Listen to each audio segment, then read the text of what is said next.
Welcome. Today we're reading the chapter Out in the Storm of the novel Adventures of Huckleberry Finn. Now, sit tight and let's get into it. They was fetching a very nice-looking old gentleman along, and a nice-looking younger one, with his right arm in a sling. And, my souls, how the people yelled and laughed, and kept it up. But I didn't see no joke about it, and I judged it would strain the Duke and the King some to see any. I reckoned they'd turn pale. But no, nary a pale did they turn. The Duke he never let on he suspicioned what was up, but just went a goo-gooing around, happy and satisfied, like a jug that's googling out buttermilk. And as for the King, he just gazed and gazed down sorrowful on them newcomers, like it give him the stomach ache in his very heart to think there could be such frauds and rascals in the world. Oh, he done it admirable. Lots of the principal people gathered around the King, to let him see they was on his side. That old gentleman that had just come looked all puzzled to death. Pretty soon he begun to speak, and I see straight off he pronounced like an Englishman, not the King's way, though the King's was pretty good for an imitation. I can't give the old gent's words, nor I can't imitate him, but he turned around to the crowd, and says, about like this. This is a surprise to me which I wasn't looking for, and I'll acknowledge, candid and frank, I ain't very well fixed to meet it and answer it, for my brother and me has had misfortunes. He's broke his arm, and our baggage got put off at a town above here last night in the night by a mistake. I am Peter Wilkes's brother Harvey, and this is his brother William, which can't hear nor speak and can't even make signs to amount to much. Now he's only got one hand to work them with. We are who we say we are, and in a day or two, when I get the baggage, I can prove it. But up till then I won't say nothing more, but go to the hotel and wait. So him and the new dummy started off, and the King he laughs and blethers out. Broke his arm very likely, ain't it? And very convenient, too, for a fraud that's got to make signs, and ain't learned how. Lost their baggage. That's mighty good, and mighty ingenious under the circumstances. So he laughed again, and so did everybody else, except 3 or 4, or maybe half a dozen. One of these was that doctor. Another one was a sharp-looking gentleman, with a carpet bag of the old-fashioned kind made out of carpet stuff, that had just come off of the steamboat and was talking to him in a low voice, and glancing towards the King now and then and nodding their heads. It was Levi Bell, the lawyer that was gone up to Louisville. And another one was a big rough husky that come along and listened to all the old gentleman said, and was listening to the King now. And when the King got done, this husky up and says, "Say, looky here, if you are Harvey Wilkes, when'd you come to this town?" "The day before the funeral, friend," says the King. "But what time o' day?" "In the evening, 'bout an hour or 2 before sundown." "How'd you come?" "I come down on the Susan Powell from Cincinnati." "Well, then, how'd you come to be up at the Pint in the morning in a canoe?" "I warn't up at the Pint in the morning." "It's a lie." Several of them jumped for him and begged him not to talk that way to an old man and a preacher. "Preacher be hanged, he's a fraud and a liar. He was up at the Pint that morning." "I live up there, don't I?" "Well, I was up there, and he was up there. I see him there. He come in a canoe, along with Tim Collins and a boy." The doctor he up and says, "Would you know the boy again if you was to see him, Hines?" "I reckon I would, but I don't know." "Why, yonder he is, now. I know him perfectly easy. It was me he pointed at."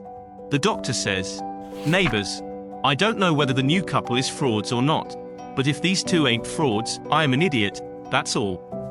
I think it's our duty to see that they don't get away from here till we've looked into this thing. Come along, Hines, come along, the rest of you. We'll take these fellows to the tavern and affront them with t'other couple, and I reckon we'll find out something before we get through." It was nuts for the crowd, though maybe not for the King's friends, so we all started. It was about sundown. The doctor he led me along by the hand, and was plenty kind enough, but he never let go my hand. We all got in a big room in the hotel, and lit up some candles, and fetched in the new couple. First, the doctor says, "I don't wish to be too hard on these two men, but I think they're frauds, and they may have complices that we don't know nothing about. If they have, won't the complices get away with that bag of gold Peter Wilkes left? It ain't unlikely. If these men ain't frauds, they won't object to sending for that money and letting us keep it till they prove they're all right, ain't that so?" Everybody agreed to that, so I judged they had our gang in a pretty tight place right at the outstart. But the King he only looked sorrowful, and says, "Gentlemen, I wish the money was there, for I ain't got no disposition to throw anything in the way of a fair, open, out-and-out investigation o' this miserable business. But, alas, the money ain't there. You can't send and see, if you want to. Where is it, then? Well, when my niece give it to me to keep for her, I took and hid it inside o' the straw tick o' my bed, not wishing to bank it for the few days we'd be here, and considering the bed a safe place, we not being used to niggers, and supposin' honest, like servants in England. The niggers stole it the very next morning after I had went downstairs, and when they sold I hadn't missed the money so they got clean away with it. My servant here can tell you about it, gentlemen. The doctor and several said, shucks, and I see nobody didn't altogether believe him. One man asked me if I see the niggers steal it. I said no, but I see them sneaking out of the room and hustling away, and I never thought nothing. Only I reckoned they was afraid they had waked up my master and was trying to get away before he made trouble with them. That was all they asked me. Then the doctor whirls on me and says, "Are you English, too?" I says yes, and him and some others laughed and said, "Stuff." Well, then they sailed in on the general investigation, and there we had it, up and down, hour in, hour out. And nobody never said a word about supper, nor ever seemed to think about it, and so they kept it up, and it was the worst mixed up thing you ever see. They made the king tell his yarn, and they made the old gentleman tell his own, and anybody but a lot of prejudiced chuckleheads would seen that the old gentleman was spinning truth and t'other one lies.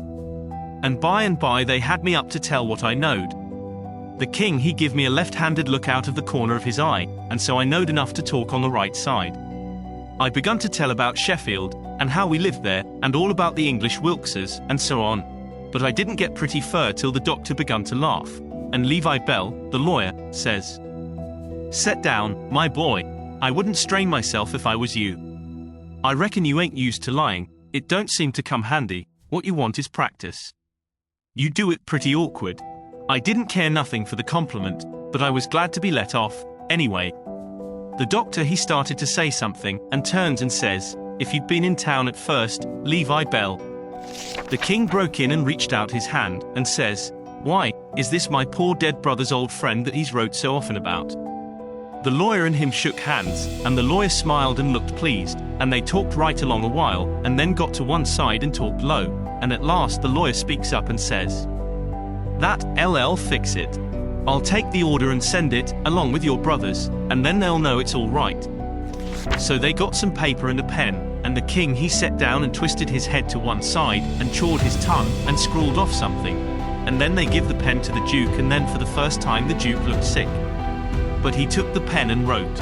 So then the lawyer turns to the new old gentleman and says, "You and your brother please write a line or two and sign your names." The old gentleman wrote, but nobody couldn't read it. The lawyer looked powerful astonished, and says, "Well, it beats me," and snaked a lot of old letters out of his pocket, and examined them, and then examined the old man's writing, and then them again, and then says, "These old letters is from Harvey Wilkes, and here's these two handwritings, and anybody can see they didn't write them." The king and the duke looked sold and foolish, I tell you, to see how the lawyer had took them in. "And here's this old gentleman's handwriting, and anybody can tell, easy enough, he didn't write them. Fact is, the scratches he makes ain't properly writing at all. Now, here's some letters from."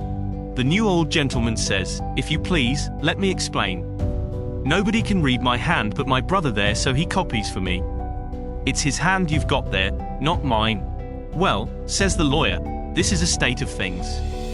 I've got some of William's letters, too, so if you'll get him to write a line or so we can come."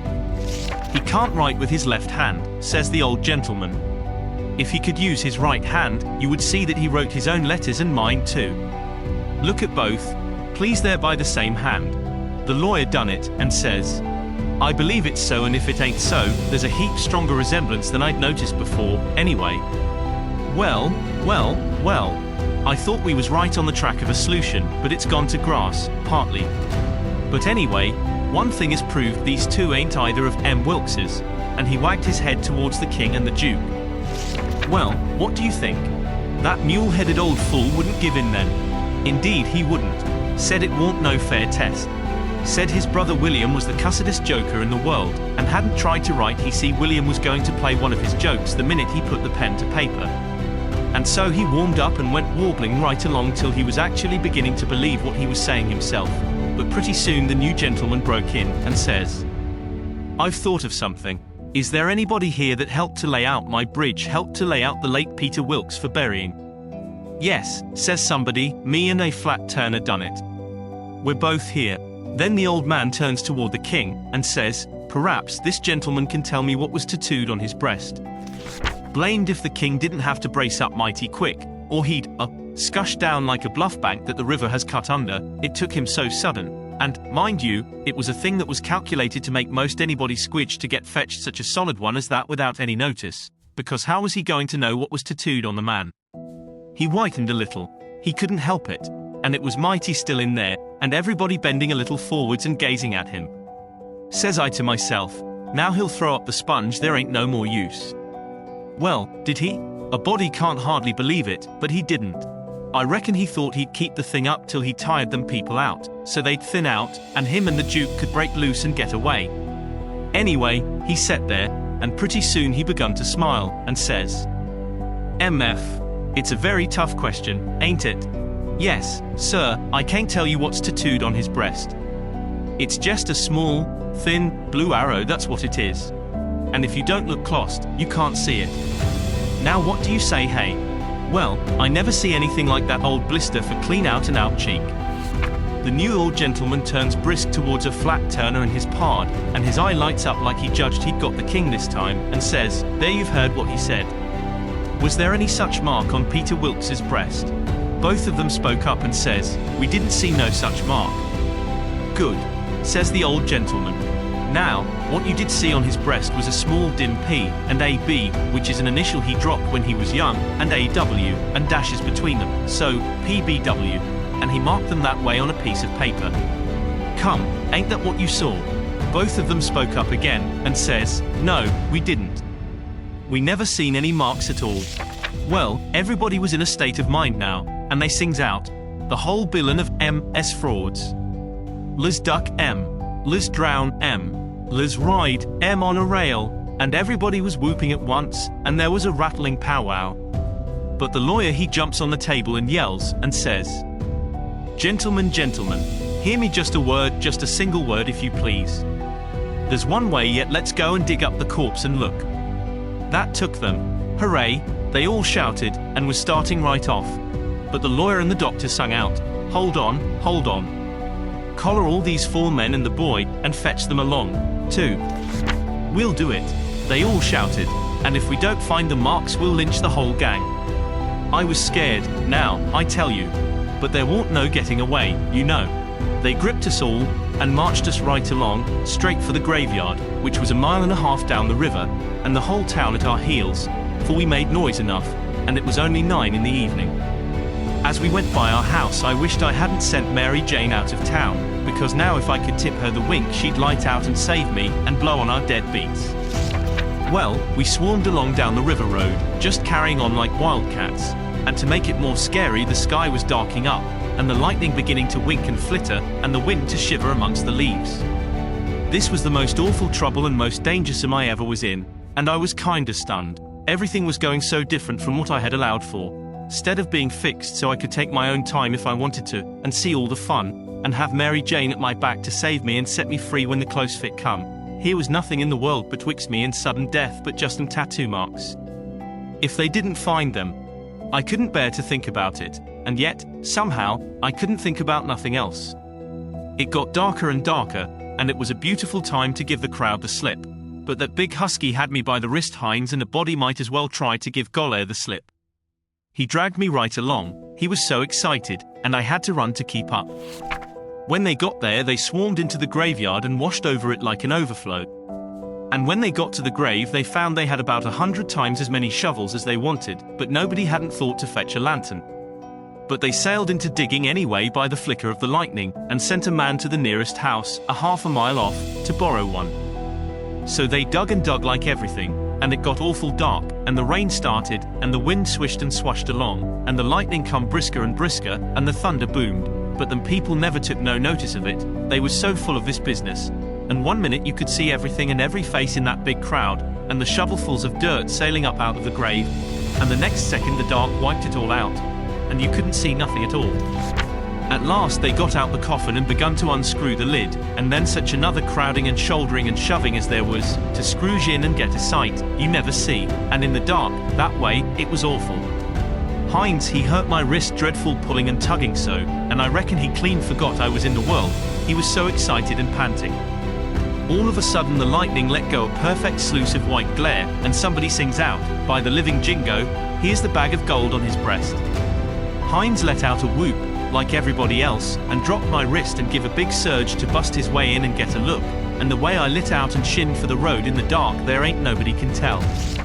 I had the road all to myself, and I fairly flew leastways, I had it all to myself except the solid dark, and the now and then glares, and the buzzing of the rain, and the thrashing of the wind, and the splitting of the thunder, and sure as you were born I did clip it along.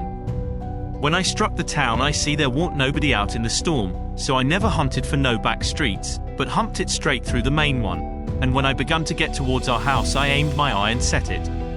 No light there, the house all dark, which made me feel sorry and disappointed, I didn't know why. But at last, just as I was sailing by, flash comes the light in Mary Jane's window.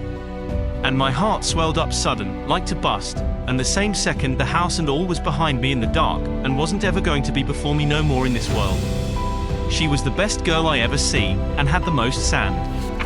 The minute I was far enough above the town to see I could make the towhead, I begun to look sharp for a boat to borrow, and the first time the lightning showed me one that wasn't chained I snatched it and shoved. It was a canoe, and warn't fastened with nothing but a rope. The towhead was a rattling big distance off, away out there in the middle of the river, but I didn't lose no time, and when I struck the raft at last I was so fagged I would just laid down to blow and gasp if I could afforded it. But I didn't. As I sprung aboard I sung out, "Out with you, Jim," and set her loose. Glory be to goodness, we're shut of them. Jim lit out, and was a-coming for me with both arms spread, he was so full of joy. But when I glimpsed him in the lightning my heart shot up in my mouth and I went overboard backwards, for I forgot he was old King Lear and a drowned Arab all in one, and it most scared the livers and lights out of me. But Jim fished me out, and was going to hug me and bless me, and so on. He was so glad I was back and we was shut of the king and the duke, but I says, "Not now, have it for breakfast, have it for breakfast." Cut loose and let her slide. So in 2 seconds away we went a-sliding down the river, and it did seem so good to be free again and all by ourselves on the big river, and nobody to bother us. I had to skip around a bit, and jump up and crack my heels a few times I couldn't help it, but about the third crack I noticed a sound that I knowed mighty well, and held my breath and listened and waited, and sure enough, when the next flash busted out over the water, here they come, and just a-laying to their oars and making their skiff hum. It was the king and the duke. So I wilted right down onto the planks then, and give up. And it was all I could do to keep from crying. Did you enjoy today's chapter of Adventures of Huckleberry Finn? Why not subscribe and ring the bell?